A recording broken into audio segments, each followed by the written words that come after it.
Friends, tax payers के लिए एक जरूरी इंफॉर्मेशन और वो इंफॉर्मेशन ये है कि सरकार ने जैसा कि अभी तक कहा था कि जो टैक्स सिस्टम है उसको हम बहुत सरल बनाने वाले हैं, व्यापक बनाने वाले हैं, जिससे टैक्स पेयर को कैलकुलेशन ज्यादा ना करना पड़े, वो आराम से अपना कैलकुलेशन कर ले और अपना रिटर्न फाइल कर सके।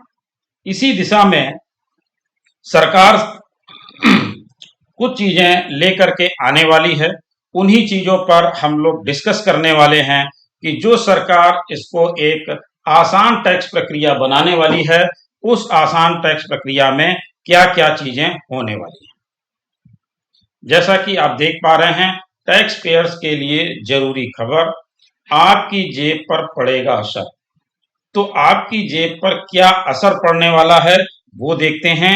सरकार न्यू टैक्स सिस्टम को ज्यादा अट्रैक्टिव बनाने पर विचार कर रही है।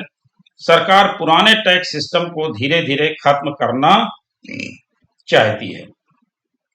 तो जो नया सिस्टम सरकार लेकर के आ रही है और जिसको उन्होंने पहले लागू भी किया था और उस पर और विचार चल रहा है, बहुत जल्दी वो सिस्टम आने वाला है।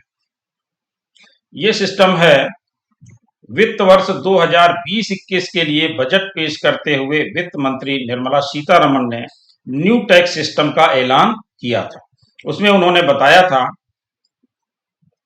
उसी की ताजा जानकारी के मुताबिक ये चीजें सामने आ रही हैं कि वित्त मंत्रालय न्यू टैक्स सिस्टम को ज्यादा अट्रैक्टिव बनाने पर विचार कर रहा है, क्योंकि बहुत ज्यादा लोगों ने उसको एक्सेप्ट नहीं किया था।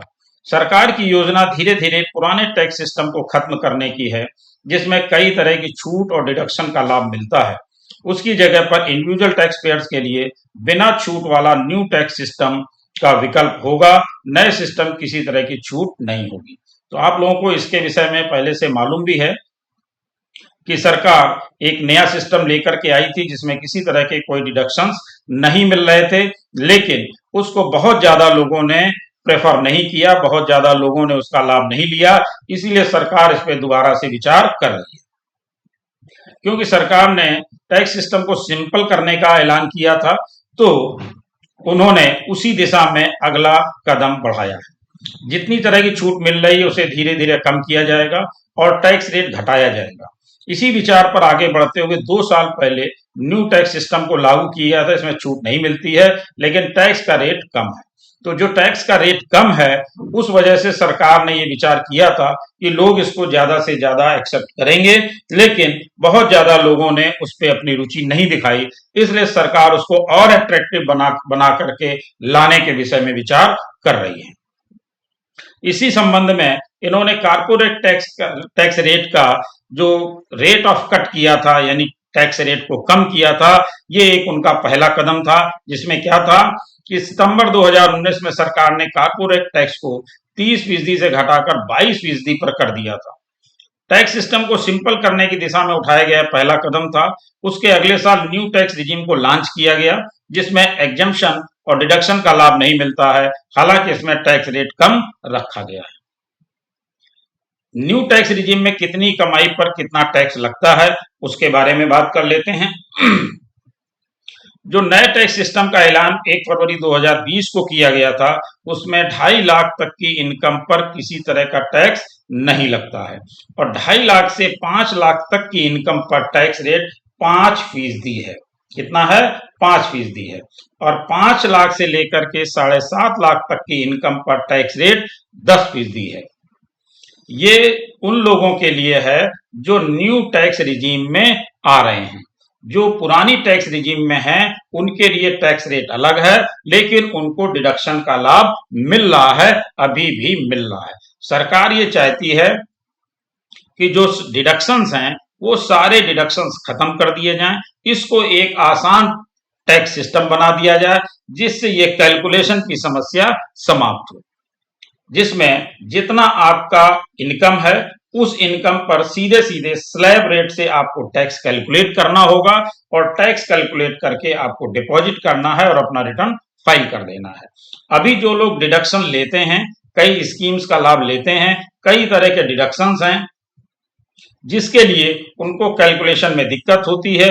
कई बार वो गलतियां भी कर जाते हैं। जैसा कि आपने अभी देखा भी है कि जो लोगों ने अभी इनकम टैक्स रिटर्न अपने 31 जुलाई 2022 तक फाइल किए हैं, उनको नोटिस दिया जा रहा है, और नोटिस दे करके जितने भी लोगों ने डिडक्शंस क्लेम किए हैं या जिन लोगों ने टीडीएस का रिफंड क्लेम किया है, उन लोगों से ये पूछा जा रहा है कि क्या आपने अपने रिटर्न में जो भी डिडक्शंस क्लेम किए हैं वो सही हैं। उसको कंफर्म करवाया जा रहा है, और उस कंफर्मेशन के बाद ही उस रिटर्न को प्रोसेस किया जा रहा है, और उस प्रोसेसिंग के बाद ही अगर आपका रिफंड बन रहा है तो वो रिफंड दिया जा रहा है। तो इस तरह से लोगों को समस्या भी हो रही है। कई लोग नोटिस देख करके परेशान भी हो उठते हैं, और जिन लोगों को रिफंड लेना है वो रिफंड की आस में बैठे थे, लेकिन उनको एक नोटिस थमा दिया गया कि पहले आप ये कंफर्म करिए कि जो डिडक्शंस आपने क्लेम किए हैं वो बिल्कुल सही हैं। तो जब वो उस कंफर्मेशन को करेंगे, ये आपको ध्यान रखना है कि आप अपनी मेल चेक करें, पोर्टल पर जाकर के चेक करें कि कहीं आपको इस तरह का नोटिस तो नहीं दिया गया है। अगर ये कंफर्मेशन आपसे मांगा गया है तो उस कंफर्मेशन को जब तक आप नहीं कंफर्म करेंगे तब तक आपका रिफंड ना तो आपको रिटर्न प्रोसेस होगा और ना ही आपको रिफंड मिल पाएगा। इसलिए वहां पर जा करके तुरंत चेक करें, और अगर कंफर्मेशन मांगा गया है तो उनको कंफर्म करें। कंफर्म करने के बाद आपका रिटर्न प्रोसेस होगा और उसके बाद ही आपका रिफंड भी मिलेगा। तो ये जो चीजें आ रही हैं, इन चीजों को समाप्त करना चाहती सरकार कि जो डिडक्शंस क्लेम किए जा रहे हैं वो गलत क्लेम ना किए जा सकें या उसमें गलती ना हो सके। इसलिए इस टैक्स सिस्टम को हटा करके नया टैक्स सिस्टम जो पहले सरकार 2 साल पहले लाई थी उसको और अट्रैक्टिव करने पर विचार कर रही है। तो इसमें आगे देख लेते हैं। 7.5 लाख से 10 लाख तक की इनकम पर टैक्स रेट आपका 15% है। 10 लाख से 12.5 लाख की इनकम पर टैक्स रेट आपका 20% है, और 12.5 लाख से 15 लाख की इनकम पर टैक्स रेट 25% है, और 15 लाख से ज्यादा इनकम पर टैक्स रेट 30% है। तो इस तरह से ये न्यू टैक्स रिजीम में टैक्स लगता है, लेकिन इसमें आपको कोई भी डिडक्शंस का लाभ नहीं मिलता है। कोई भी डिडक्शन आप इसमें क्लेम नहीं कर सकते हैं। अब इसी सिस्टम को और अट्रैक्टिव बना करके सरकार पेश करना चाहती है, जिससे जो लोग डिडक्शंस का लाभ ले रहे थे उनको जरूर इससे कुछ लॉस हो सकता है, उनकी जेब पर टैक्स की मार पड़ सकती है। तो ये थी आज की जो ताजा खबर या कह लें न्यूज प्राप्त हो रही है, और इस पर जो सरकार विचार कर रही है उसके संबंध में। Thank you.